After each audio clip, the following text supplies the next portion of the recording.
하나님 말씀 요한복음 20장 11절에서 18절의 말씀입니다. 요한복음 20장 11절에서 18절까지의 말씀 우리 한 목소리로 같이 읽도록 하겠습니다. 요한복음 20장 11절에서 18절입니다. 시작.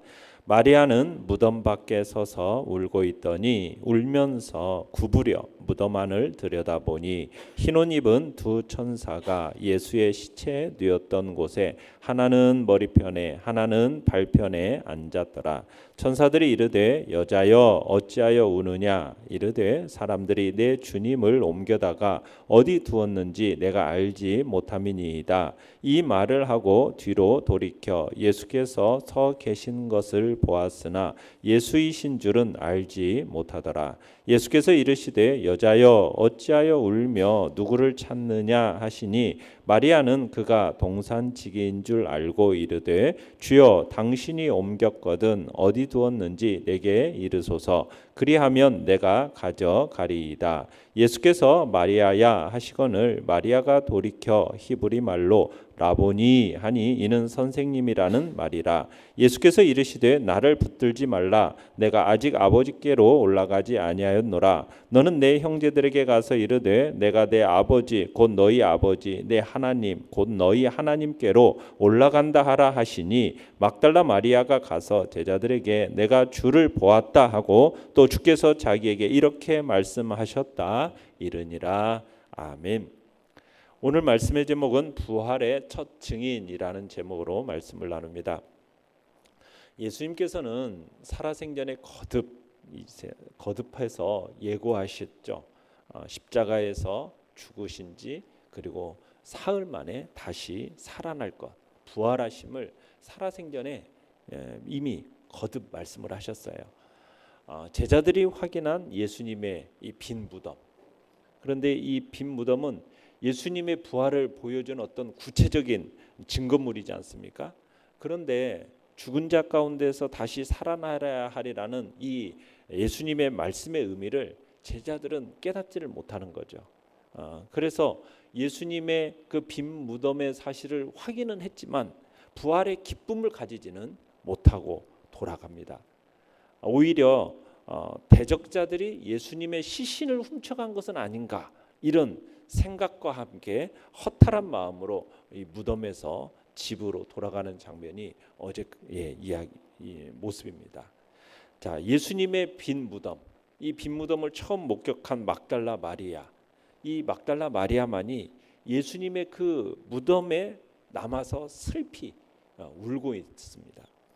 내용관찰 문제 1번을 보시면은 막달라 마리아는 안식 후 첫날 아직 어두울 때 무엇을 위해 무덤에 갔습니까? 1절 다시 한번 볼까요? 20장 1절 읽어봅니다. 시작. 안식 후 첫날 일찍이 아직 어두울 때에 막달라 마리아가 무덤에 와서 돌이 무덤에서 옮겨진 것을 보고. 자, 여기서 이제 우리가 전에 봤을 때 우리가 바로 위에 19장 39절 보면은 니고데모가 몰약과 침향 섞인 것 이것을 34kg 100리터라는 34kg 정도 된다고 그랬죠. 34kg이나 가져가서 예수님의 시체에다가 또 그 향품과 함께 세마포로 싸가지고 무덤에 넣었다라는 거, 이 사실을 알고 있어요. 그런데도 막달라 마리아는 안식 후 첫날 그것도 아직 어두울 때에 향품을 들고 예수님의 무덤으로 향하고 있는 겁니다. 뭐 누가 무덤 문을 옮겨줄까, 굴려줄까, 그 돌을 굴려줄까, 이것에 대한 아무런 대책도 세우지 않은 채 그냥 무덤을 향해서 가는 거죠. 어떻게 보면 상식적으로 보면 이해할 수 없는 행동입니다. 왜 그런 행동이 나왔겠습니까? 그건 단지 오로지 예수님을 향한 지극한 사랑의 마음이죠. 마리아의 이 행동은 주님을 향한 그 지극한 사랑의 마음이 있었기 때문에 이런 행동이 가능하다라는 사실을 우리는 이해하게 됩니다. 자, 11절로 다시 넘어가면요. 11절 시작. 마리아는 무덤 밖에 서서 울고 있더니 울면서 구부려 무덤 안을 들여다보니. 자, 막달라 마리아는 무덤이 비었다라는 사실을 누구에게 알렸습니까? 베드로와 요한에게 알렸어요. 그리고 나서 베드로와 요한이 이제 달려와서 예수님의 무덤이 비었다는 사실을 확인하고 되돌아갔는데, 막달라 마리아는 제자들에게 그렇게 알리고 나서 또다시 무덤으로 되돌아왔어요. 베드로와 요한이 부지런히 무덤으로 달려갔지만 그들 역시 뭐 무덤에서 할 수 있는 일은 없었기 때문에 그냥 무덤을 떠났는데, 막달라 마리아만큼은 그 무덤에 남아가지고 울고 있는 겁니다. 아침 일찍 막달라 마리아 혼자만 여기 무덤에 갔던 건 아니에요. 다른 여자들도 함께, 다른 여인들도 함께 이 무덤에 갔었어요. 그런데 다른 여인들은 무슨 다른 일이 있었는지 그 자리에 없었어요. 오로지 막달라 마리아 혼자만 지금 무덤으로 다시 달려와서 자신의 어떤 안타까움을 눈물로 표현하고 있는 겁니다. 그러니까 막달라 마리아가 무덤 밖에 서서 울면서 몸을 구부려 가지고 예수님께서 계시던 그 무덤 속을 들여다보고 있는 장면인 거죠. 자, 내용과 철문제 2번을 보시면은 막달라 마리아가 울고 있었던 이유는 무엇입니까? 자, 왜 울고 있었어요? 자, 12절에서 13절을 다시 한번 읽어보겠습니다. 시작. 흰 옷 입은 두 천사가 예수의 시체 뉘었던 곳에 하나는 머리편에 하나는 발편에 앉았더라. 천사들이 이르되 여자여 어찌하여 우느냐? 이르되 사람들이 내 주님을 옮겨다가 어디 두었는지 내가 알지 못함이니이다. 자, 왜 지금 막달라 마리아가 울고 있다라는 거예요? 주님의 시신이 없어졌다라는 사실 때문인 거죠.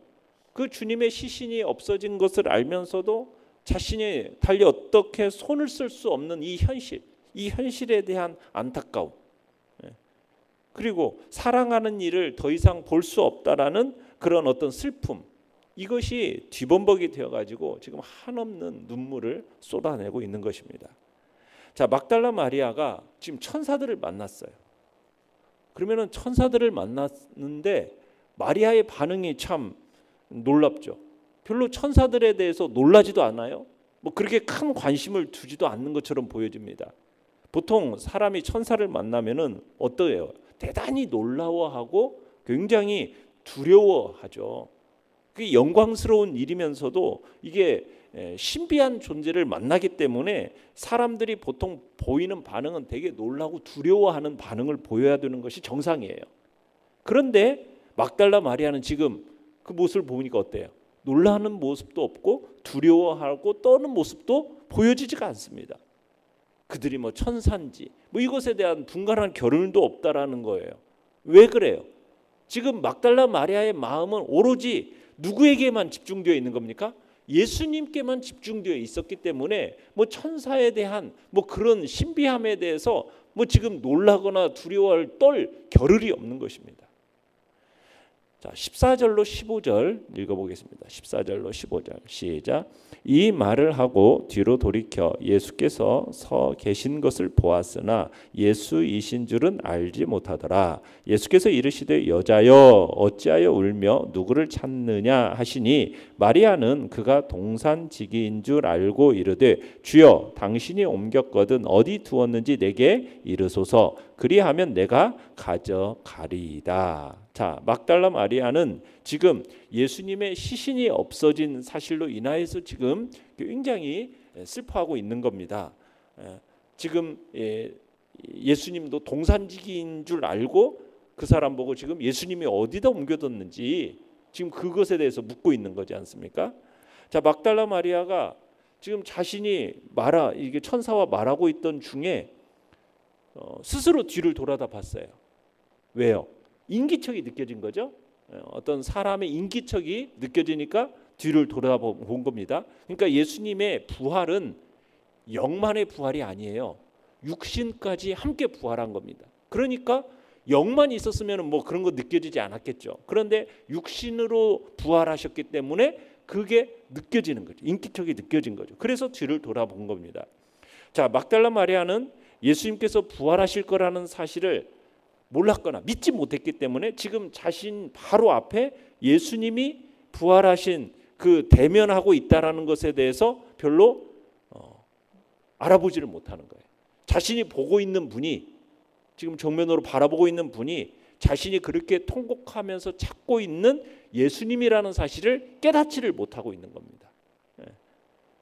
어떻게 보면은 예수님의 부활의 모습은 우리 인간 이렇게 살아 있었을 때의 그 모습과는 좀 다른 모습이었어요. 신령한 어떤 새로운 모습이었기 때문에 딱 봤을 때 모르는 거예요.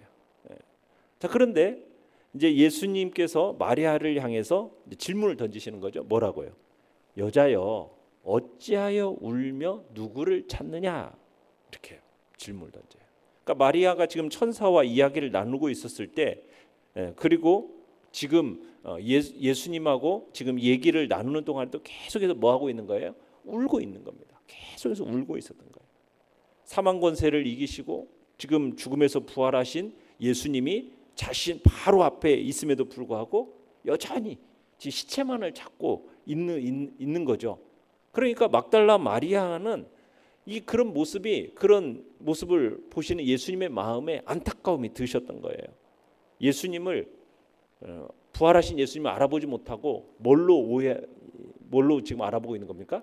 동산지기로 오해하고 있는 거죠. 그러니까 영적인 눈이 딱 가려진 상태 가운데서는 부활하신 예수님을 알아보지를 못하는 거죠. 이 변형된 몸을 입고 계시는 그 예수님, 그렇게 나타나신 예수님을 정확하게 구별하지를 못하고 있는 겁니다.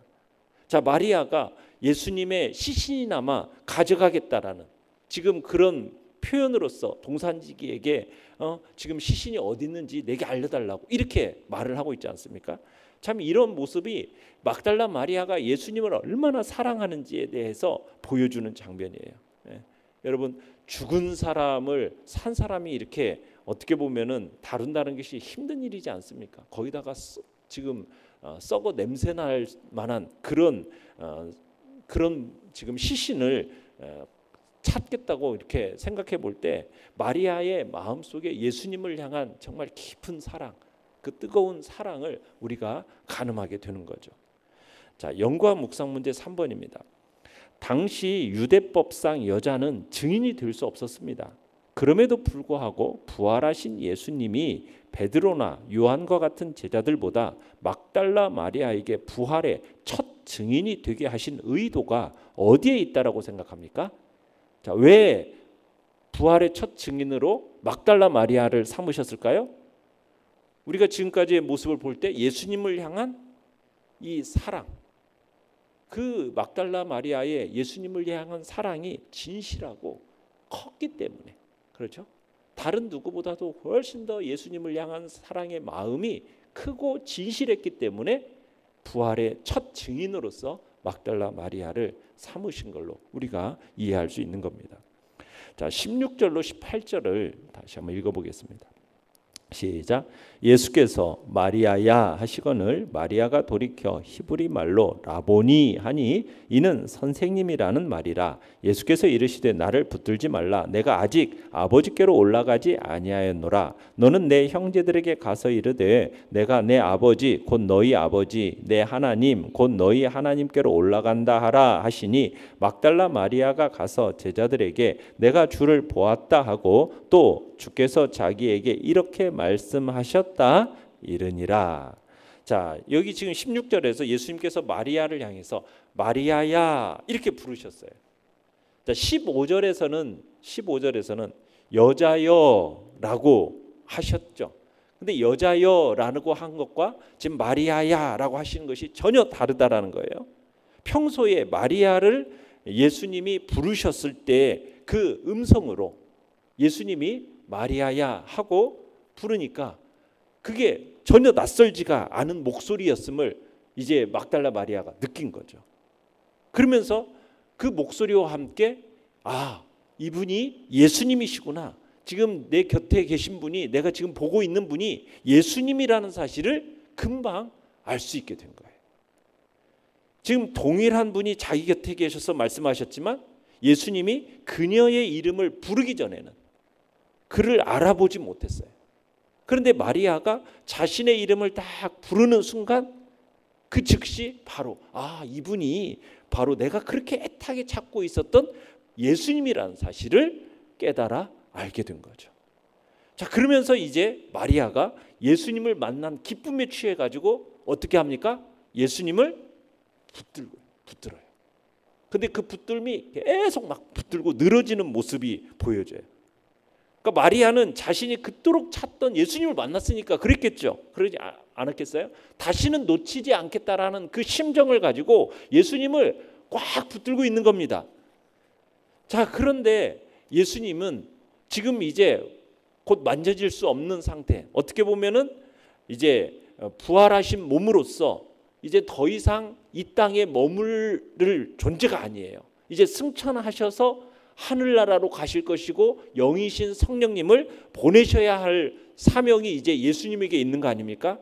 그러니까 계속 육신으로 이 땅에 머물 것을 어떻게 보면 마리아는 강요하는 것처럼 지금 예수님을 꽉 붙들고 놓치지 않으려고 하는 이 모습을 예수님께서 이 마리아에게 자제를 시키시는 거죠. 이제 자신은 이제 승천해야 할 것이고, 자신은 지금 예수님께서 부활하셨다는 사실을 너는 전해야 될 사명이 있다라는 사실을 이제 막달라 마리아에게 전하고 있는 겁니다. 아직 이 사실을 인지하지 못하니까 지금 마리아는 뭐예요? 예수님이 이 부활의 몸으로 우리와 함께 계속 있으면 좋겠다라는 그런 생각을 가지고 예수님을 꼭 붙들고 있으니까 이 잘못된 생각을 가르쳐 주시기 위해서 예수님께서 뭐라고 얘기하신 거예요? 나를 붙들지 말라, 이렇게 말씀하고 계시는 겁니다. 그러니까 아직까지 이 막달라 마리아는 예수님의 이 구속사적인 진행 과정을 모르고 있으니까 그냥 자기 감정대로 막 예수님을 꼭 붙들고 있으니까 그 마리아의 행동을 자제시킨다는 의미 속에서 붙들지 말라. 내가 아직 아버지께로 올라가지 아니하였다. 이제 승천하실 몸으로서 이제 너희와 더 이상 이 육신의 몸으로는 부활의 몸은 함께 할 수 없음을 이제 얘기하고 계시는 겁니다. 그러면서 이제 마리아는 부활하신 예수님을 만난 그 이제 사실에 대해서 그분의 말씀을 전달하는 사자가 되어서 이 기쁨의 복음의 메시지를 전달할 것을 이제 부탁하고 있는 겁니다. 자신이 십자가에 달려 예수님께서 죽으심으로써 끝난 게 아니라 사망 권세를 이기시고 새 생명의 주님으로서 부활하셨다는 이 위대한 복음을 이제 최초로 전하는 의미 있는 전달자로서 이 막달라 마리아가 보냄받게 되는 거. 이제 그 사명을 온전히 감당하게 되는 것이죠. 느낀 점 4번입니다. 막달라 마리아가 그 누구보다 먼저 부활하신 예수님을 만날 수 있었던 이유를 생각해 볼 때 당신에게 부족한 것은 무엇입니까? 여러분, 주님의 제자들도 만나보지 못한 이 부활하신 주님을 막달라 마리아가 홀로, 그죠? 홀로 제일 먼저 만났다라는 이 사실을 통해서 우리는 주님께서 자기를 나타내시기를 기뻐하시는 사람들이 어떠한 사람들인가를 우리는 확인하게 되는 거예요. 교회 안에서 어떤 직분을 가지고 있느냐, 어느 만큼 영향력이 있느냐, 이게 중요한 게 아니에요. 중요한 건 뭐예요? 주님을 사모하는 마음이 얼마나 간절하냐, 이게 중요한 거예요. 주님을 사모하는 마음이 얼마나 간절하냐, 주님을 향한 사랑의 정도가 얼마나 크냐, 얼마나 되느냐, 이 정도가 중요하다는 사실을 우리는 그것에 따라서 결정된다는 걸 보게 되는 거예요. 주님을 향한 간절히 사모하는 그런 자들에게 주님이 찾아오시고, 정말 목마른 사슴이 시냇물을 찾기에 갈급한 것처럼 정말 주님을 향한 간절한 마음으로 사모하는 그런 자를 반드시 주님과 만나는 은혜로운 경험이 있게 된다는 거죠. 그러니까 주님을 만난다라는 것은 어떤 주술적인 방법이 아니에요. 예수님을 만난다라는 건 어떤 신비적인 방법을 통해서 이루어지는 게 아니에요. 주님을 간절히 사모하는 그 마음으로 주님을 찾는 자에게 주님은 만나 주시는 겁니다. 주님은 우리와 멀리 떨어져 있는, 동떨어져 있는 그런 존재가 아니시죠. 그분은 항상 우리 가까이 곁에 계시고 우리와 항상 동행하시는 분이신데 우리가 그분을 어떻게 인지하고 그분을 만나면서 그분과 우리가 마음을 나누는 그런 교제가 이루어질 수 있습니까? 간절히 사모하는 자들, 주님을 향한 그 사랑과 사모함이 있는 그런 자들에게 주님은 자신을 나타내 보여주시고 주님과의 그 풍성함에 놀라운 기쁨에 복된 교제가 있게 되는 것입니다. 오늘도 주님을 향한 간절한 사모함으로 주님 앞에 나아가셔서 주님과 교제하시고 주님이 주시는 그 은혜를 따라서 더 사랑의 마음으로 그 복된 주님과의 만남의 체험이 우리 안에 있기를 간절히 바랍니다. 결단과 적용 5번입니다. 당신은 막달라 마리아와 같이 부활하신 예수님을 증거하는 삶이 되길 소원합니까? 당신이 부활하신 예수님을 전하고 싶은 사람의 이름을 적고 그를 위해 중보하는 시간을 갖도록 합시다. 우리가 부활하신 예수 그리스도를 전하기를 원하고 구원의 역사를 또 일으키기를 원하는 이들의 마음, 이들을 놓고 오늘도 우리가 기도하며 나가시길 바랍니다. 오늘의 기도 같이 읽겠습니다. 시작. 부활하신 주님을 날마다 만나며 동행하는 삶이 되게 하소서. 아멘.